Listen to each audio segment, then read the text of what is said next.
Welcome to our journey through time, as we delve into the rich and fascinating history of Italy. Starting with the Carolingian Kingdom, our story is divided into three notable segments. First, we'll take a look at the early integration of Italian institutions into the Frankish political world. It's an era marked by the Carolingian Kingdom of Italy's birth under Charlemagne and his successors, a complex process that saw Italian institutions gradually replaced with Frankish ones. I promise it's a fascinating transformation that forever altered the course of Italian history. Next, we'll discuss an unusual twist: the period of peace and administrative sophistication in northern and central Italy, where the supposed figureheads, the kings of Italy, were mostly absent. In their place, local administrators and bishops took over the reins, maintaining authority and ensuring streamlined governance. It's a story of how power can exist and function in the absence of traditional figureheads. Finally, we'll explore the restoration of royal authority with the reign of King Louis II. After the division of the Carolingian Empire, Italy emerged as a separate kingdom. It was under King Louis that Italy experienced a resurgence of royal power.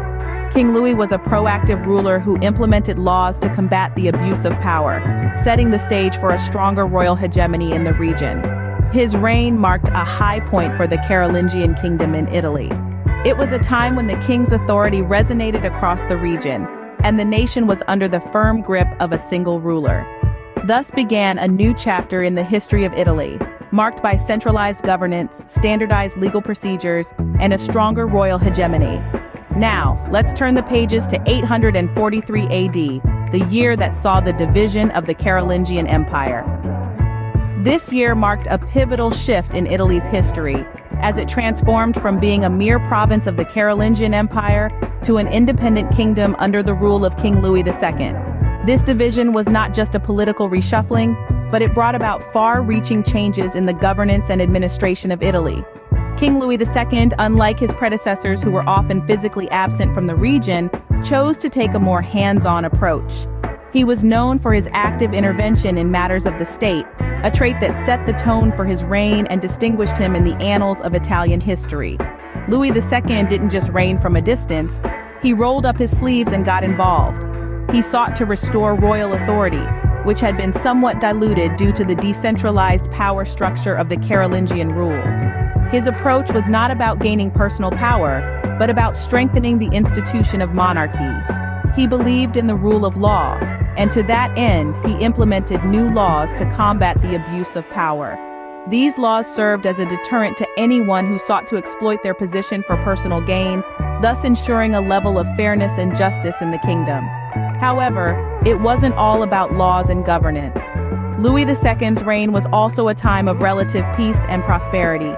The administrative sophistication that had been introduced during the Carolingian rule continued under his watch, leading to a period of stability that allowed Italy to flourish. So, in essence, the division of the Carolingian Empire in 843 AD was a defining moment for Italy. It marked the transition from being a part of a larger empire to becoming an independent kingdom with its own unique identity. And at the helm of this transformation was King Louis II, whose reign brought about significant changes in the governance and legal framework of Italy. With the reign of King Louis II, the Carolingian era in Italy reached its pinnacle, characterized by strong royal control. As we leave the Carolingian era behind, we step into the intriguing period of Post-Carolingian Italy. The Carolingian rule had brought a sense of peace and administrative sophistication to Italy, but as the old saying goes, all good things must come to an end. And so it was with the Carolingian reign. The division of the Carolingian Empire in the mid-9th century meant that Italy was now an independent kingdom under the rule of King Louis II. Louis actively intervened to restore royal authority and combat abuses of power, marking a high point for the Carolingian kingdom in Italy. But alas, even the most powerful of reigns cannot last forever. As the Carolingian rule began to decline, we see the rise of local powers. The kings of Italy, often absent from their kingdom, relied heavily on local administrators and bishops to maintain their authority. This decentralization of power led to a significant shift in the political landscape of Italy. Instead of a singular centralized authority, power was now spread across various local entities, each with their unique laws and governance. This transition was not without its challenges. Conflicts arose as local powers sought to establish their dominance, leading to a period of political instability and power struggles. But it was not all doom and gloom. This period also saw the rise of new ideas and institutions, replacing the old Carolingian systems with ones that were uniquely Italian. Despite the political upheaval, this period was crucial in shaping Italy's cultural and social landscape.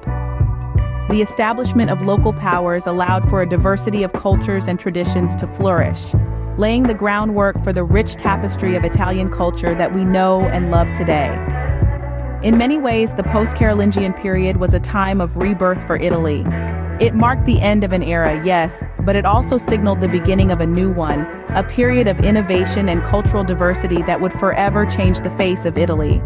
The post-Carolingian period marked a significant shift in the political landscape of Italy, setting the stage for the rise of independent city-states. Now, we arrive at a turning point in Italian history, the rise of the city-states. Following the post-Carolingian period, a unique phenomenon began to emerge in Italy, the rise of the city-states. These were not just any cities, but powerful independent entities that functioned almost like mini-countries within the larger Italian peninsula.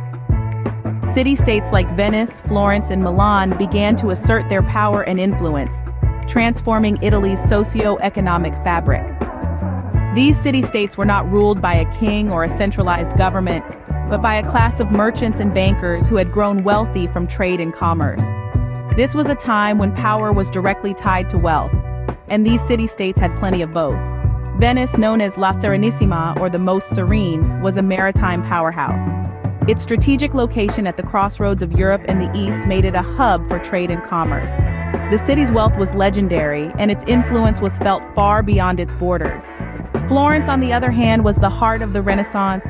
It was a city of art, culture, and intellectual pursuit, where thinkers like Leonardo da Vinci and Michelangelo found patronage.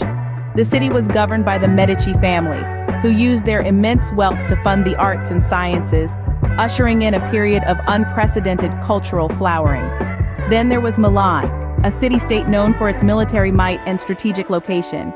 Its rulers, the Visconti and Sforza families, were known for their shrewd political maneuvering and military prowess.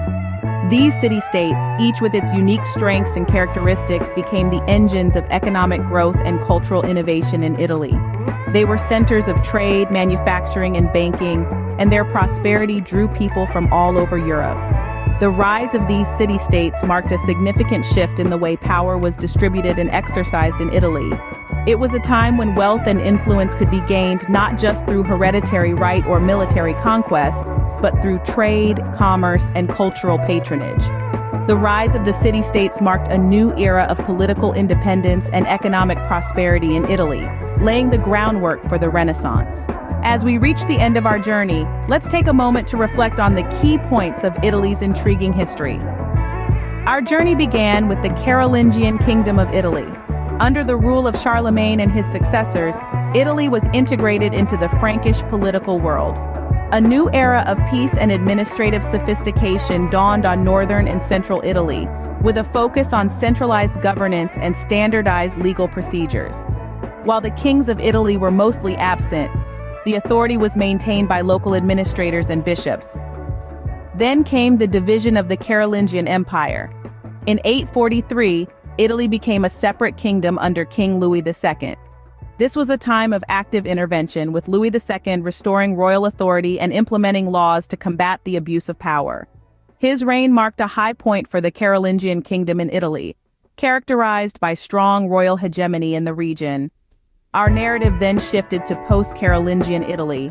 With the dissolution of the Carolingian Empire, Italy underwent significant changes. The power vacuum was filled by local lords, bishops, and the emerging merchant class. The political landscape was reshaped, setting the stage for the next chapter of Italy's history. Finally, we observed the rise of the Italian city-states. These independent entities, each with its own unique culture and governance, played a critical role in shaping Italy's future. They became centers of trade, culture, and learning, contributing significantly to the Renaissance and laying the foundation for modern Italy. From the Carolingian kingdom to the thriving city-states, Italy's rich history is a testament to the resilience and ingenuity of its people. Thank you for joining us on this journey through time. Until next time, keep exploring the fascinating world of history.